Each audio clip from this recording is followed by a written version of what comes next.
अस्सलाम वालेकुम फ्रेंड्स, मैं हूं उस्मान अशरफ और आप देख रहे हैं बिजनेस आइडियाज उर्दू। मुख्तलिफ वीडियोस आपके साथ लेके हाजिर होता रहता हूं। आज की वीडियो में हम बात करेंगे इस ऑस्ट्रिच फार्मिंग के रिलेटेड कि क्या क्या इनकी खुराक होती है और क्या सूरत हाल चल रही है पाकिस्तान में ऑस्ट्रिच के हवाले से। इससे पहले कुछ आपको व्यूज दिखाऊंगा और उसके बाद हम इंटरव्यू शुरू करते हैं। ये देखें, ये गुस्से में भी आ जाते हैं।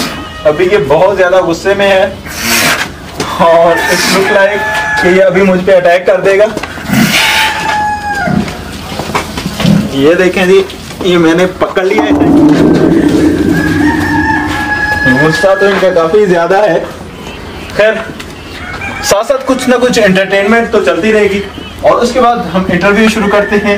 आपसे करता हूं रिक्वेस्ट कि वीडियो लास्ट तक देखें और चैनल को करें सब्सक्राइब ताकि नेक्स्ट आने वाली वीडियोस भी आप तक पहुंचती रहें। वीडियो शुरू करने से पहले बताता चलूं कि वो भाई जो मुझसे फेस टू फेस मिलना चाहते हैं, कारोबारी मशवरत करना चाहते हैं, तो वो हर महीने की पहली इतवार उरा इंजीनियरिंग डस्का में तशरीफ लाएं। यहाँ पे आपसे होगी फेस टू फेस मुलाकात और इसके अलावा आप छोटे बड़े कारोबार के लिए यहाँ पे मुख्तलिफ मशीनें देख पाएंगे। और अगर आप कोई ऑलरेडी कारोबार कर रहे हैं बड़े लेवल पर और उसे इंट्रोड्यूस करवाना चाहते हैं पाकिस्तान भर में, तो नीचे दिए गए मार्केटिंग डायरेक्टर के नंबर पर राब्ता करें।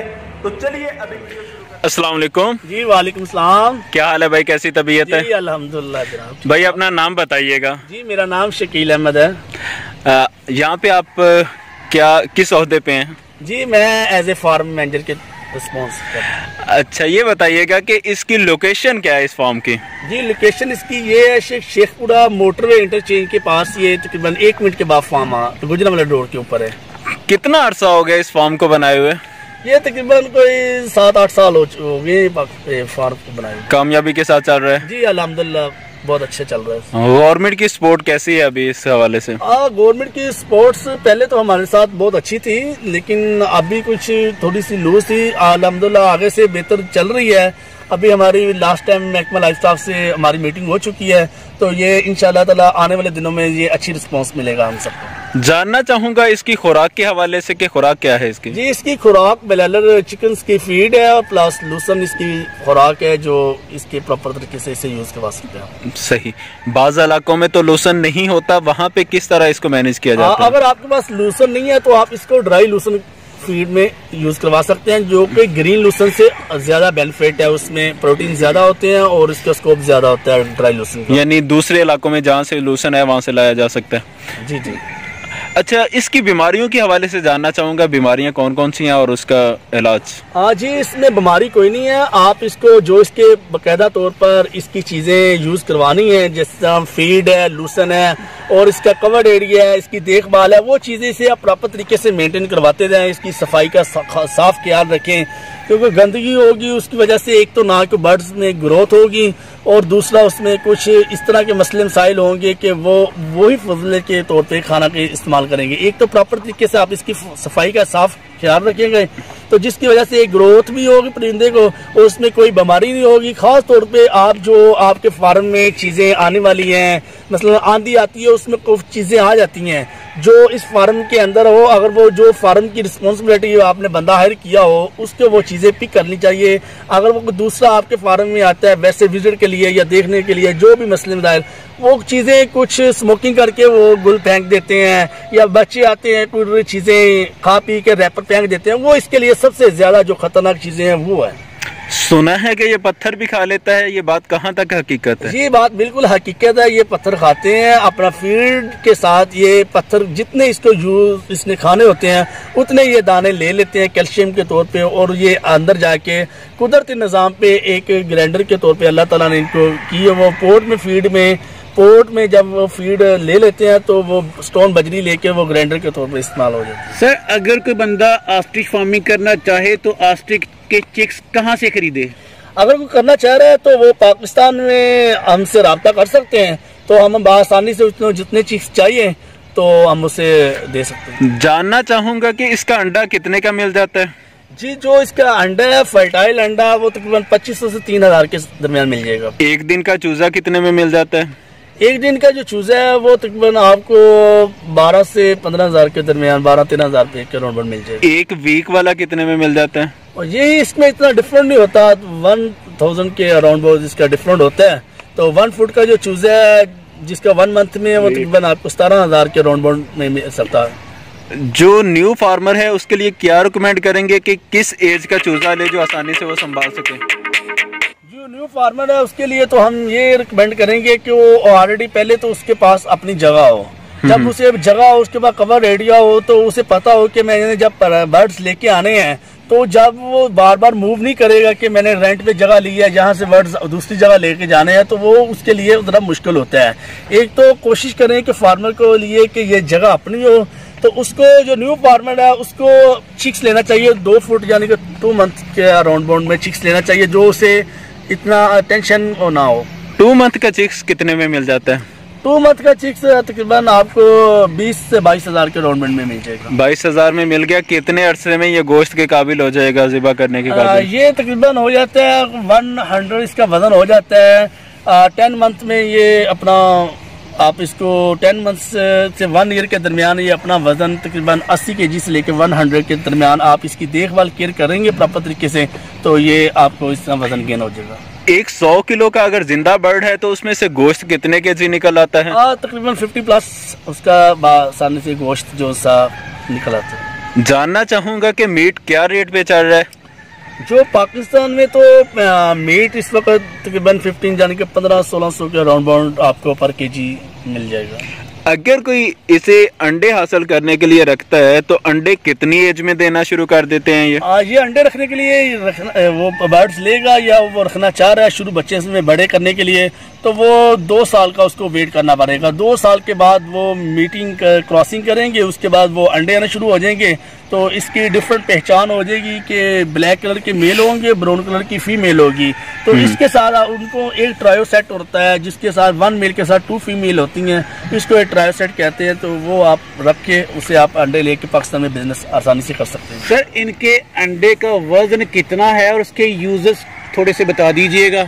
जी, इसका अंडे का वजन जो है वो तकरीबन 1300-1400 ग्राम से लेके 1800 ग्राम तक इसका वजन जाता है, जो इसके लिए अंडे से बच्चा निकलने के लिए ये वजन इसका अच्छा होता है। इतना बड़ा अंडा कहाँ सेल करूंगा? इसका इतना बड़ा अंडा तो पहले तो आप खुद आमलेट बना के यूज करेंगे और सबको खिलाएंगे। उसके बाद इसकी जो चीज़ें हैं वो आप लोगों को बताएंगे कि भी ये अंडा यूज़ किया हुआ है, इसके ये बेनिफिट है और ये इसका ये टेस्ट है। उस पर्पल के लिए आप आसानी से सेल कर सकते हैं। और अंडे का रेट भी बता दीजिएगा। जी, जो अंडे का रेट है, जो आप फर्टाइल अंडे होंगे तकरीबन जो बच्चे वाले वो 2500 से और 3000 के दरमियान मिल जाएंगे। अगर आपने खान वाले नॉन फर्टाइल अंडे लेने हैं तो वो 1000 के अराउंड में मिल जाएंगे आपको। साल में कितने अंडे दे देती है एक मोरनी? ये एक मुर्गी इसको बाकायदा केयर की जाए, इसके हर चीज से फीड के हवाले से और इसका रहन सहन, तो ये तकरीबन 50 के अबव अंडे ये 1 ईयर में अपना अंडे देती है। अच्छा, ये फर्टाइल अंडे का भी आपने तस्करा किया। फर्टाइल और दूसरा अंडा ये क्या सिस्टम है? जो फर्टाइल और दूसरा सिस्टम की मैं आपको पहचान कर रहा हूँ कि वो जो मेल है वो फीमेल के साथ क्रॉस किए बगैर जो अंडा है ना वो नॉन फर्टाइल है। जो उसके साथ क्रॉस करने के बाद और उसकी एज अपनी पूरी करने के बाद मेल फीमेल वो फर्टाइल अंडे हैं। जानना चाहूँगा कि अगर कोई ये फार्मिंग करना चाह रहा है, सपोज कीजिए कि अगर कोई 25 बर्ड से स्टार्ट करता है तो 25 बर्ड के लिए उसे कितना रकबा चाहिए और कवर्ड एरिया कितना चाहिए? जी, उसके 25 बर्ड्स के लिए उसको तकरीबन 1 कनाल जगह एरिया चाहिए। तो वो 1 कनाल जगह ले, उसके अंदर वो एक शेड, एक रूम बना ले, 20 बाय 20 का एक शेड बना ले। बाकी उसके लिए कवर्ड एरिया हो और रनिंग के लिए उसको ज़्यादा स्पेंड चाहिए ताकि बर्ड्स अपना फीड पानी खाने पीने के बाद वो एक दफ़ा अपनी चहलकदमी करे और ताकि इसकी फीड हजम हो सके और उसकी ग्रोथ में आसानी से। सर, इसके नीचे नरम मिट्टी या रेत का रखना क्यों ज़रूरी है? वो रखना इसलिए ज़रूरी है कि एक तो बर्ड्स को रनिंग करने में कोई दुश्वारी पेश ना हो और दूसरा इसकी लेग्स के जो इश्यूज़ है, जो प्रॉब्लम है, उसमें कोई चीज़ हार्ड जो होगी तो उसमें रनिंग एरिया और स्लिपिंग जो हो जाते हैं बर्ड्स वो इसी वजह से होते हैं कि अगर वहाँ पानी हो या बारिश हो रही हो, जगह हार्ड हो, नीचे वो कोई भी चीज़ टाइल वगैरह या इतनी हार्ड हो चीज़ें कि वो स्लिपिंग करने में या रनिंग करने में उसको मसला आ रहा है, उसके लिए वो ज़रा हम कह रहे हैं कि इसको जितना आप आसानी से लूज़ इसको नीचे देंगे ना मिट्टी या रेत वगैरह, तो एक तो बर्ड्स आसानी से रनिंग कर सकेगा फीड खाने पानी लेने के बाद और दूसरा इसमें ग्रोथ भी अच्छी तरह होगी और बर्ड्स भी अच्छी तरह हेल्दी होगा और खुश सर होगा। ये बर्ड बड़ा ही बेवकूफ समझा जाता है, अपना लीटल भी खा जाता है, तो इसके बेड की सफाई कब कब या कितनी देर बाद की जाती है?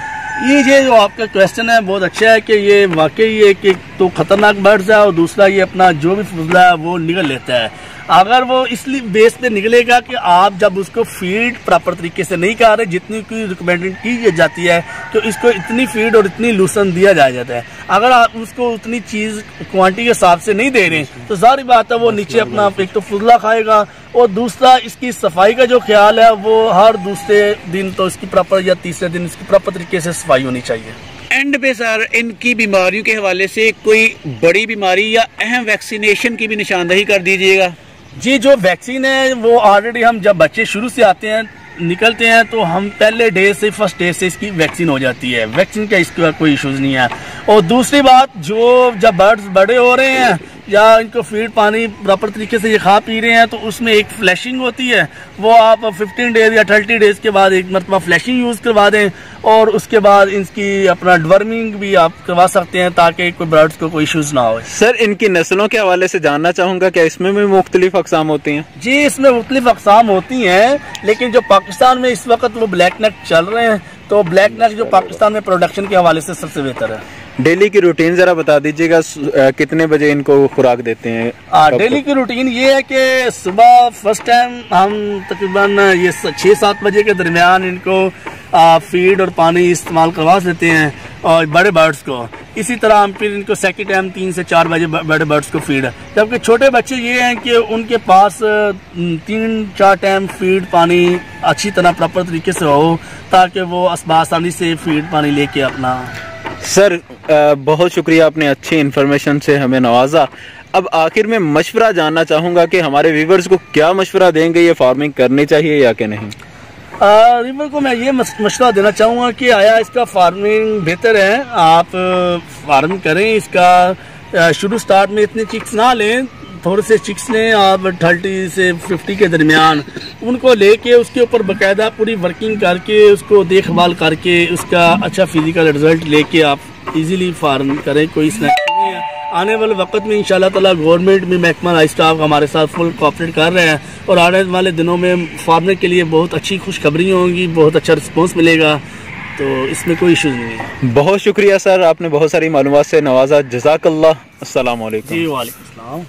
तो जी फ्रेंड्स, यहाँ पे ये मैं बात क्लियर करता चलूँ कि ये बताया तो यही चाह रहा है कि महकमा लाइफ स्टॉक से इसकी दोबारा बात हो चुकी है इस हवाले से, लेकिन मौजूदा सूरत हाल ये है कि अभी गोश्त वगैरह इसका सेल करना थोड़ा मुश्किल हुआ पड़ा है। जो फार्मिंग कर रहे हैं वो इस हवाले से थोड़ा सा परेशान है, तो लिहाजा इस हवाले से पहले कंफर्म कर लें कि अगर वाकई ही महकमा लाइफ स्टॉक से कोई बात तय हो चुकी है और इसका गोश्त वगैरह सेल होना शुरू हो चुका है दोबारा, तो फिर आप ये फार्मिंग करें, वगरना इस हवाले से मुहतात रहें।